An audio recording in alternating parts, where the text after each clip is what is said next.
이날은 여호와의 정하신 것이라.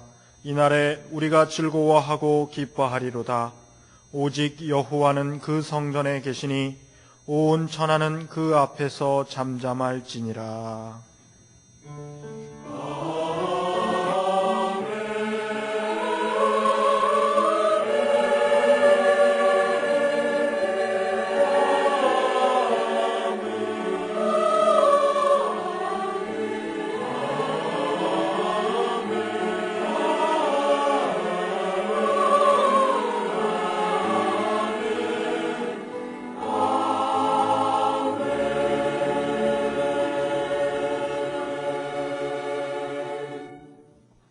이 시간 하나님께서 우리에게 주시는 구약의 말씀은 이사야 8장 11절부터 13절까지입니다.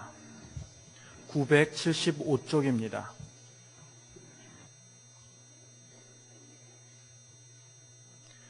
여호와께서 강한 손으로 내게 알게 하시며 이 백성의 길로 행치 말 것을 내게 경성시켜 가라사대, 이 백성이 맹약한 자가 있다 말하여도 너희는 그 모든 말을 따라 맹약한 자가 있다 하지 말며 그들의 두려워하는 것을 너희는 두려워하지 말며 놀라지 말고 만군의 여호와 그를 너희가 거룩하다 하고 그로 너희의 두려워하며 놀랄 자를 삼으라.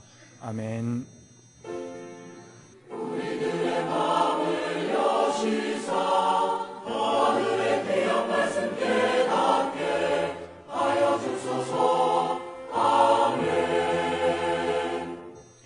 하나님께서 우리에게 주시는 신약의 말씀은 마태복음 10장 28절입니다. 16쪽입니다.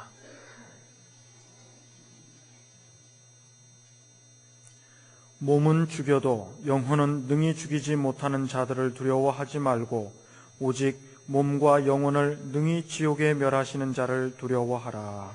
아멘. 오늘의 구약 본문 말씀을 새번역 성경은 이렇게 적고 있습니다. 주께서 그 힘센 손으로 나를 붙잡고 이 백성의 길을 따라가지 말라고 나에게 경고의 말씀을 하셨다. 너희는 이 백성이 모의하는 음모에 가담하지 말아라. 그들이 두려워하는 것을 두려워하지 말며 무서워하지도 말아라. 너희는 만군의 주 그분만을 거룩하다고 하여라. 그분만이 너희가 두려워할 뿐이시고 그분만이 너희가 무서워할 뿐이시다. 하나님께서 경고하셨다 그랬습니다. 경고할 때 잘 들으면 생명을 보존할 수가 있습니다. 그런데 이 경고를 잘 안 들으면 문제가 생기고 어려워져요. 하나님의 경고만 듣는 것이 아니라 우리는 길을 가다가도 경고를 보고 들을 수 있어야 됩니다. 가령 여기 길이 잘못됐으니까 돌아가시오. 그럼 돌아가면 되는데 안 돌아가는 거예요. 기어코 그리로 가다가 아차 싶어서 그때는 빼도 박도 못하고 그렇게 어려워지는 경우가 있어요. 여기는 공사를 하고 있으니 천천히 가시오. 그러면 천천히 가면 되는데 보아하니 공사하는 게 아직 눈에 안 띄다 보니까 그대로 그 속력 놓고 가다가 문제를 만나게 되고요. 언젠가 그랬지요. 눈이 많이 와서 저 강릉에서 대관령 넘어오는 그 입구에 경찰들이 서서 이리 가지 말라고 못 간다고 그랬더니 기어코 간 거예요. 그리고는 길이 막혀서 거기서 눈더미 속에서 이틀 사흘을 고생한 사람들이 있었지 않습니까?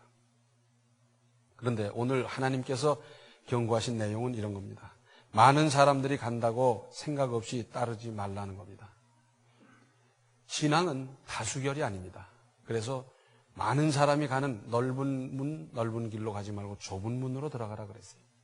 많은 사람이 가는데 나도 하나 끼어간다고 해서 내 죄가 없어지고 내 잘못이 희석되거나 그렇게 될 수 없습니다.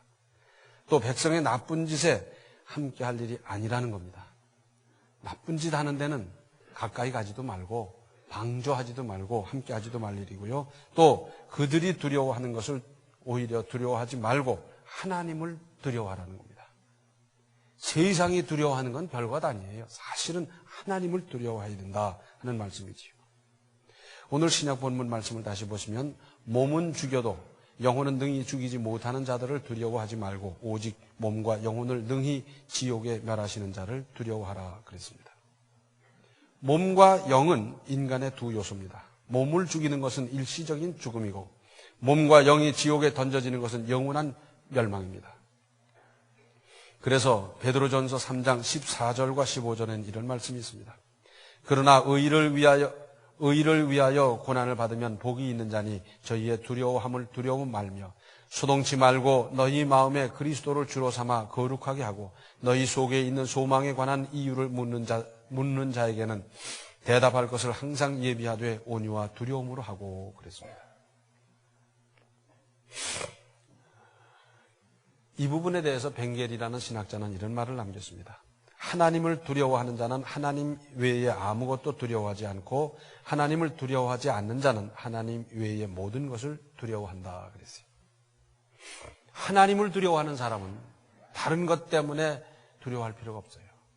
세월이 어떻게 되든지 제도가 어떻게 되든지 시국이 어떻게 되든지 시류가 어떻게 되든지 하나님 두려워하고 하나님 뜻대로 하나님을 바라보며 살면 돼요.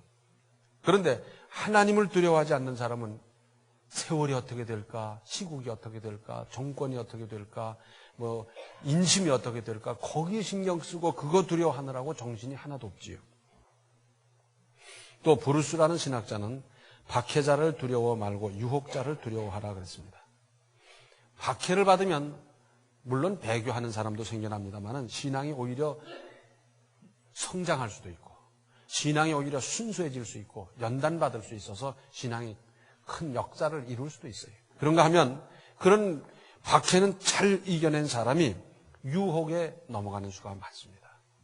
유혹은 언제 온다는 무슨 신호도 없이 그저 어느 틈에 들어와서 사람을 넘어뜨리고 실족하게 하는데 이 유혹이 더 무서울 수 있어요. 요즘은 겁이 없는 세대입니다. 경고를 해도 경고를 받지 않고 그리고는 자행자지하고 제멋대로 막 사는 거예요. 무슨 법이 있든지 경찰이 막든지 그래도 그냥 막 달려들고 막 이러는 세대가 됐는데 실제로 정말 용기가 필요한 그때는 벌벌 떨고 도망가고 그냥 그러는 사람들. 참 이상한 시대가 되고 말았습니다. 혹은 또 내 인사권을 저분이 쥐고 있으니까 그분에게 잘 보여야 되고 그분의 뜻을 따라야 되고 그분을 두려워해야 되고 그분의 비위를 맞추고 막 이러는 것. 또는 나의 경제 생활에 있어서 그분이 주는 영향이 크기 때문에 그분에 대해서 두려워하고 떨고 비위를 맞추고 막 이런 경우가 없잖아 있습니다. 그런데 결론부터 말씀드리면 내 인생, 내 운명은 하나님의 장중에 있는 것이지 사람에게 있질 않아요. 그 사람이 영원히 내 경제를 지배하겠습니까? 내 인생을 좌우할 수 있겠습니까? 할 수 있는 기간이 있다 하더라도 그건 짧은 것이고 영원할 수가 없어요. 그러므로 사람의 비위를 맞추려고 할 것이 아니라 어느 때든지 하나님을 바라봐야 됩니다. 그런가 하면 놀라기를 잘하는 사람이 있어요. 이것 보고 놀라고 저것 보고 놀라고 비가 와도 놀라고 바람 불어도 놀라는 사람. 자라보고 놀란 가슴 소뚜껑 보고도 놀란다고요. 그러다 보니까 비슷한 것만 봐도 놀라서 그냥 늘 가슴이 떨리고 이렇게 놀란 가운데 살아가는 사람들도 있어요. 뿐만 아니라 코앞에 닥친 급한 곤경을 모면하려고 거짓말하고 무슨 핑계를 대고 요리조리 빠져나가는 수가 있습니다. 그러면서 그것을 마치 인생을 잘 살기나 하는 것처럼 생각하면서 요령이라고 많은 사람들이 얘기를 합니다. 그런데 그렇습니까? 요새는 그런 일이 없겠습니다만은 제가 군대 생활할 적에는 그런 말들이 있었어요. 군대 생활 제대할 때까지 여러 사람 죽여야 된대요. 그래서 연락해가지고 큰아버지 돌아가셨다고 전보가 와요. 휴가 가는 거예요. 그 다음에 이모님이 돌아가셨다고 전보가 오면 또 그래서 휴가 가려고. 그래가지고 꾀를 짜내고 막 그러는데 그러다 보니 여러 사람 죽여야 된대요. 우선 그때를 모면하기 위해서, 그때를 편하게, 그때를 어떻게 하기 위해서 잠깐 하는 짓, 그걸 갖다가 우리 말로 면피라 그러잖아요. 면피. 또는 미봉이라고 그러죠. 완전한 옷을 만드는 것이 아니라 대충대충 이렇게 해가지고 완전한 옷같이 보이는 것. 그래 미봉책, 미봉 그렇게 말을 합니다. 그런데 그렇게 해서 문제를 바르게 해결할 수 있습니까? 그때를 떼어넘기기 위해서, 그때 면피하기 위해서 거짓말하고 핑계대고 막 했는데 그것 때문에 오히려 일이 악화되고 문제가 더 커지고 나중에 훨씬 어려워지는 경우를 우리는 얼마든지 보고 있지 않습니까? 그래서 그때 그렇게 한 것이 성공하는 것을 보셨습니까? 우리 하나님께서는 어떤 경우, 어떤 상황에서도 하나님의 말씀, 하나님의 뜻을 기준으로 사는 사람, 그렇게 살기를 우리에게 기대하고 계십니다. 혹 지금 당장은 고통스럽고 괴롭다 하더라도 그럼에도 불구하고 하나님의 뜻을 찾고 그렇게 사는 겁니다. 다 아시는 옛날 얘기. 옛날에 가난한 나무꾼이 있었는데 나무를 찍다가 도끼가 연못에 빠져버렸습니다. 지금 생각하면 도끼 그까짓 거 뭐 하나 새로 사면 되지 하지만 가난한 이 나무꾼에게 있어서는 도끼 하나 사는 것도 쉽지 않고 또 그것도 재산 중에 재산이었어요. 이걸 잃어버려서 이제 내가 어떻게 먹고 사나 한탄을 하면서 울고 있었더니 물속에서 웬 할아버지가 쭉 나오더니 금도끼를 보여줍니다. 이게 네 거냐? 아닙니다. 조금 있더니 다시 나오는데 은도끼를 가지고 나와서 이게 네 거냐? 아닙니다. 나중에 이 나무꾼이 쓰는 도끼를 갖고 나와서 이게 네 거냐? 예, 제 겁니다. 감사합니다. 받았더니 그 사람의 정직한 걸 보면서 금도끼도 은도끼도 줬더라. 다 아시죠? 그래서 그걸 가지고 와서 집에서 잘 살았더니 그 다음에 후편이 있어요. 속편이. 그래서 그 잘 사는 모습을 보고 다른 사람이 또 갔어요. 가서 일부러 도끼를 물에다 풍덩 빠뜨려 놓고 그 다음에 우는 척 했더니 아니나 다를까 웬 할아버지가 나와서 금도끼를 가지고 이게 네 거냐 그랬더니 올 거니 하고 예, 제 겁니다. 그러고 집에 가져와서 신나게 살아야 되겠다고 했더니 나중에 보니까 새끼더라. 다 썩어버린 새끼줄이더라. 그런 얘기. 왜 이런 전설이 생겨나고 지금까지 그 전설이 전해져 내려오겠습니까? 가치가 없었다면 그 전에 이 얘기는 없어졌을지도 몰라요. 그러나 시류를 따라서 그때그때 야근척하며 사는 사람들이 예나 지금이나 그렇게 많았던 모양입니다. 하나님께서는 어떤 사람을 찾으시고 어떤 사람을 알아주시고 어떤 사람을 들어 쓰시며 어떤 사람에게 형통하게 해 주시겠습니까? 시류를 따라 그저 거짓말이나 하고 면피나 하는 그런 사람을 하나님께서 사랑하시고 알아주시고 들어 쓰시겠습니까? 방금 말씀드린 대로 지금 당장은 고통스럽고 괴롭다 하더라도 그럼에도 불구하고 하나님의 뜻을 믿음을 지키는 그런 사람을 하나님께서 찾으시고 알아주시고 들어 쓰시고 형통하게 해 주시지 않겠습니까? 우리가 냉정하게 생각해 보시면 두려워하지 말 것이 많습니다. 그 대표적인 것이 유한한 것은 두려워할 대상이 못 됩니다. 세상 어떤 것도 다 수명이 있어요. 물건에도 수명이 있고요. 나무도 수명이 있고 짐승도 사람도 다 수명이 수한이 다 있어요. 그 유한한 것은 우리가 그렇게 두려워할 존재가 못 돼요. 권력 오래 갑니까? 오래 못 가요. 영원한 것, 완전한 것, 그러니까 우리가 하나님을 두려워해야 될 이유가 되는 거지만은 일시적인 것에 뭐 그렇게 두려워해야 될 필요가 있겠습니까? 뿐만 아니라 하나님께서 만드신 것은 하나님의 작품입니다. 산이 됐든지 들이든지 바다나 뭐 강이나 짐승이나 나무나 다 하나님의 작품이에요. 그래서 이런 것들은 우리가 함부로 훼손하기보다는 존중하고 보존하고 사랑하고 그리고 사람과 더불어 살아가야 될 일입니다. 그러나 사람이 만든 것은 우리가 두려워할 필요가 없어요. 신상을 만들어 놓고 이 신상이 우리에게 복을 줄 거다 생각하고 거기다 절을 한다면 이게 말이 됩니까? 사람이 만든 생명이 없는 그것이 어떻게 사람에게 복을 주겠어요? 불상을 만들어 놓고 제가 만든 불상 앞에 가서 그 불상이 나에게 복을 줄 거다라고 생각하고 거기다가 빌어댄다. 이게 논리상 안 맞지 않습니까? 사람이 만든 사람보다 못한 존재인데 거기다 대놓고 만들어 놓고 그리고 칠을 하고 미화시켜 놓고는 복을 줄 거다라고 생각하는 자체가 얼마나 모순입니까? 사람이 만든 것은 우리가 두려워할 필요가 없습니다. 그런데 심리학에는 이런 얘기가 있어요. 어떤 충격적인 사건을 만났을 때 사람의 머리는 아주 짧은 시간에 많은 생각을 한다는 겁니다. 그래서 도저히 자기가 이 자리에서 이걸 모면할 수 없을 땐 에라 쓰러지자 그러고 탁 쓰러진대. 모면할 수 없으니까. 그런데 신앙은 뭡니까? 그야말로 도무지 감당할 수 없을 것 같아서 그저 도피적인 심리로 쓰러지는 그런 사람이 있는 그 가운데서도, 거기서도 그 혼란, 그 충격 가운데서도 하나님을 찾고 주여, 그리고 하나님의 뜻을 찾고 하나님의 계획, 하나님의 은혜를 찾는 것, 이것이 믿음 아니겠어요? 사도행전 9장을 보면 아주 참 감격적인 장면이 나옵니다. 사울이라고 하는 청년은 유대교에 아주 깊이 심취한 사람으로 그리스도교를 믿는 사람, 이거 틀렸다는 거예요. 이거 이단이라는 겁니다. 그래서 대제사장으로부터 우리 오늘날로 말하자면 영장을 받아가지고, 그리고 군병들과 하속들을 데리고 다메섹에 있는 저 그리스도인들을 잡아다가 저 사람들을 이제 개종시키든지 뭘 해야 되겠다라고 생각하고 다메섹으로 갑니다. 설기등등하고요, 당당하게 길을 가는데 그 3절 5절엔 이런 말씀이 있습니다. 사울이 행하여 다메섹에 가까이 가더니 호련히 하늘로서 빛이 저를 둘러 비추는지라. 땅에 엎드러져 들음에 소리 있어 가라사대 사울아 사울아 네가 어찌하여 나를 핍박하느냐 하시거늘 대답하되 주여 니시오니까 가라사대 나는 네가 핍박하는 예수라.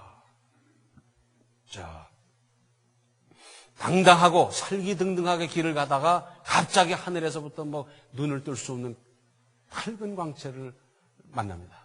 그러면서 하늘이 쩡쩡 울리도록 우렁우렁 소리가 나는데 다른 사람들은 어땠겠어요?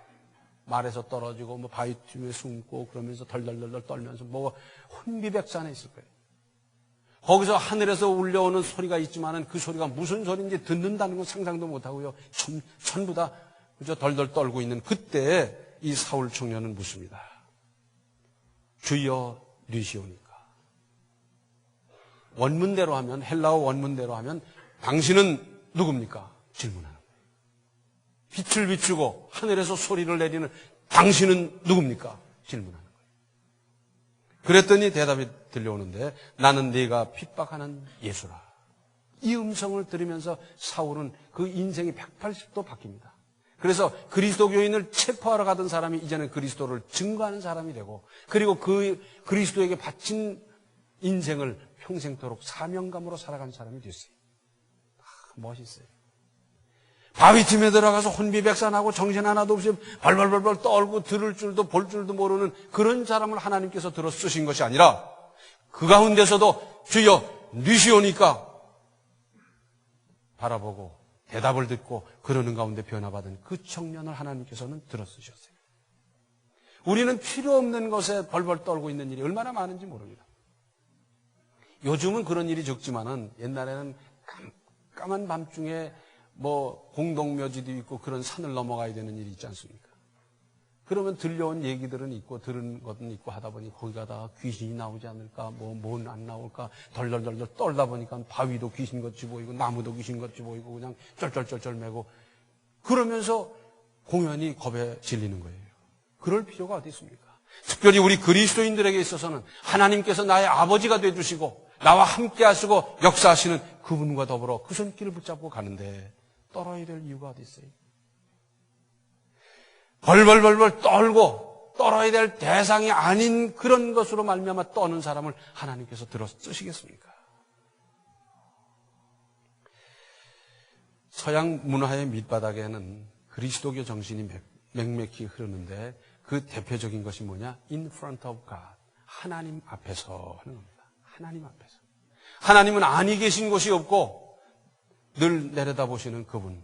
그분이 멀리 저 산 너머에 계신 분이 아니라 바로 여기 계셔서 나와 함께 하시고 동행하시는 그 하나님이 옆에 계시다. 한번 생각해 보십시오. 그렇다면 어떻게 그때마다 그때를 면피하기 위해서 거짓말하고 핑계대고 요리조리 빠져나갈 궁리 그렇게 하겠어요? 내가 비록 혹 그 일로 말미암아 손해를 보고 어려움을 만난다 하더라도 하나님 앞에서 살기 때문에 정직하고 진실하고 바르게 살고 그렇게 될 수밖에 없지 않습니까? 그래서 서양 문화는 대체로 이 거짓이 별로 없어요. 그러나 그러다가 거짓말하는 사람 또는 그렇게 뭐 그런 비슷한 행동을 하는 사람들은 그 사회에서 살아남지를 못하게 돼 있어요. 왜? 체제 전체가 그렇게 돼 있으니까. 우리 그리스도교인들이 특별히 우리나라의 그리스도교인들이 이와 같은 정신으로 살아간다고 하면 그러면 우리나라 전체가 이제 곧 그렇게 될 수도 있을 것입니다. 문제는 먼저 믿은 우리가 그렇게 안 하기 때문에 문제예요. 하나님을 두려워하며 하나님을 의식하며 사는 것이 믿음입니다. 하나님이 멀리 계신 것이 아니라 여기 계시고 함께 하시고 지금 보시고 계시고 듣고 계시다고 생각할 때 그 하나님을 그렇게 의식하며 사는 것, 이것이 믿음 아니겠어요? 그 하나님을 두려워한다고 하는 것은 공포의 대상으로 생각해서 덜덜 떨고 멀리하고 도망가고 싶은 생각이기보다는 하나님을 하나님으로 알고 하나님으로 모시고 하나님으로 예우하고 그러는 것 아니겠어요? 시편 34편 9절로 15절에는 이런 말씀이 있습니다. 너희 성도들아 여호와를 경외하라. 저를 경외하는 자에게는 부족함이 없도다. 젊은 사자는 궁핍하여 줄일지라도 여호와를 찾는 자는 모든 좋은 것에 부족함이 없으리로다. 너희 소자들아 와서 내게 들으라. 내가 여호와를 경외함을 너희에게 가르치리로다. 생명을 사모하고 장수하여 복받기를 원하는 사람이 누구뇨? 내 혀를 악에서 금하며 내 입술을 괴사한 말에서 금할지어다. 악을 버리고 선을 행하며 화평을 찾아 따를지어다. 여호와의 눈은 의인을 향하시고 그 귀는 저희 부르짖음에 기울이시는 도다. 여기서 특별히 이 경외라는 말, 구약 성경에는 특별히 하나님을 경외하라는 이 말이 많습니다. 지극히 존중히 여기고 그리고 하나님을 최선을 다해서 받드는 것을 말씀하는 것 아니겠어요? 그런데 자, 경외하는 게 어떤 거냐? 그것을 가르쳐 주겠다는 겁니다. 그러면서 생명을 사모하고 장수하여 복받기를 원하는 사람이 누구뇨? 경외함으로 이런 결과가 따르는데 경외하는 건 뭐냐? 13절에는 내 혀를 악에서 금하며 내 입술을 괴사한 말에서 금할지어다 그랬어요. 진실을 말하고 바른 말을 하고 말에 덕이 있고 말에 이제 여러 사람에게 유익을 주는 그런 거 하라는 거예요. 시시하게 그때를 모면하기 위해서 거짓말로 요리조리 빠져나가는 그런 식으로 해서 되겠느냐? 그건 안 된다는 거죠. 그리고 악을 버리고 선을 행하며 화평을 찾아 따를지어다 그랬어요. 나에게 아직도 약한 요소가 남아있는지 잘 살펴서 그것을 가능한 대로 빨리빨리 버릴 것이고 하나님의 뜻을 행하며 화평을 찾고 화평을 이루는 것. 여호와의 눈은 의인을 향하시고 그 귀는 저희 부르짖음에 기울이시는도다. 하나님께서 거짓말이나 하고 그때만 떼어넘기려고 요리조리 핑계대는 그런 사람의 기도를 들으시겠어요? 지금까지는 어떻게 살았든지 이제부터라도 진실하게 살고 바르게 살고 하나님의 뜻을 이루며 살기로 힘쓰는 그 사람 100% 하나님의 뜻을 못 이루었다 하더라도 그러나 그 중심을 보시는 하나님께서는 그런 사람들의 기도를 들으시고 응답하시고 역사하시지 않겠느냐 하는 것입니다. 왜 우리는 하나님을 두려워하며 무서워해야 하겠습니까? 하나님의 뜻대로 창조된 세상을 하나님의 뜻과 계획 그리고 경륜을 따라서 운영하시기 때문입니다. 이러한 하나님을 두려워하고 무서워하는 것은 지극히 당연한 일 아니겠습니까? 더군다나 우리 하나님의 자녀된 사람으로서는 더 무슨 설명이 필요하겠어요? 하나님을 모르고 안 믿는 사람들은 하나님을 두려워할 줄 모르고 세상을 두려워하고 물질을 두려워하고 높은 사람을 두려워하고 그럴지 모르지만 하나님의 자녀된 우리로서는 하나님을 누구보다 두려워하고 무서워하면서 섬길 것 아니겠습니까? 그 하나님의 뜻에 절대적으로 순종하며 따르는 것이 마땅하지 않겠습니까? 그래야 살고 그래야 인생이 제대로 되는 겁니다. 만일 하나님의 뜻을 경홀히 여기거나 하나님이 하시는 일에 맞선다든지 왜곡하면 어떻게 되겠습니까? 그 인생이 어떻게 되며 장래가 어떻게 되겠습니까? 그건 뭐 불문 가지고 뻔한 거죠. 멸망하는 거예요. 전지전능하신 분, 천지와 역사를 주관하시고 운행하시는 하나님을 두려워하고 무서워해야 합니다. 또 우리 개인의 인생과 운명도 바로 하나님의 장중에 있지 않습니까? 하나님 손안에 우리의 생사고락이 다 들어있지 않습니까? 그래서 무슨 일을 하든지 가장 먼저 하나님의 뜻, 하나님의 말씀부터 살피고 하나님과 제일 먼저 의논하고 하나님께 먼저 여쭈어 볼 일입니다. 보통 어떻게 합니까? 전문가부터 찾고요. 그 다음에 힘 있는 사람, 도움 줄 수 있는 사람 줄줄줄줄 찾아다니고 그리고 제가 계획 세운 다음에 그때 가서 하나님께 나아가서 돌봐달라는 겁니다. 하나님의 장중에 모든 것이 있는데 전문가 찾을 필요가 있습니다. 또 나에게 도움을 줄 수 있는 사람 찾을 필요가 있어요. 그러나 먼저 하나님부터 찾아야 됩니다. 왜? 하나님의 장중에 모든 것이 있는데 하나님을 나중에 찾는다는 것은 하나님을 두려워하는 사람이 아니고 하나님을 제대로 믿는 사람이 할 일이 아니지 않습니까? 그래서 하나님부터 찾고 하나님께 나아가고 하나님께 여쭙고 하나님과 의논하고 하나님의 뜻을 따르고 하나님 주시는 지혜를 받고 얻기 위해서 힘쓰고 그리고 나서 전문가도 찾고 사람도 찾고 시장조사도 하고 뭣도 하고 다 그러는 것, 이것이 순서입니다. 전문가가 다 마치든가요? 전문가의 예상대로 세상이 돌아가든가요? 안 그렇잖아요. 하나님의 장중에 있는데 전문가가 이 세상을 움직이는 게 아니지 않습니까? 또 하나님보다 더 두려워하거나 무서워하는 것은 사실은 불신앙일 수밖에 없습니다. 왜냐하면 그것을 더 의식하는 것이기 때문입니다. 하나님을 더 의식해야 되는데 다른 것을 더 의식한다. 이거 불신앙 아닙니까? 좀 더 구체적으로 말씀드린다고 하면 돈, 그 위력이 결코 만만치 않습니다. 돈의 위력 무섭습니다. 그러나 그 위력이 하나님만큼 되겠습니까? 돈으로 할 수 있는 일이 얼마나 많습니까? 참 많아요. 오죽하면 돈이면 귀신도 부린다는 속담이 있겠습니까?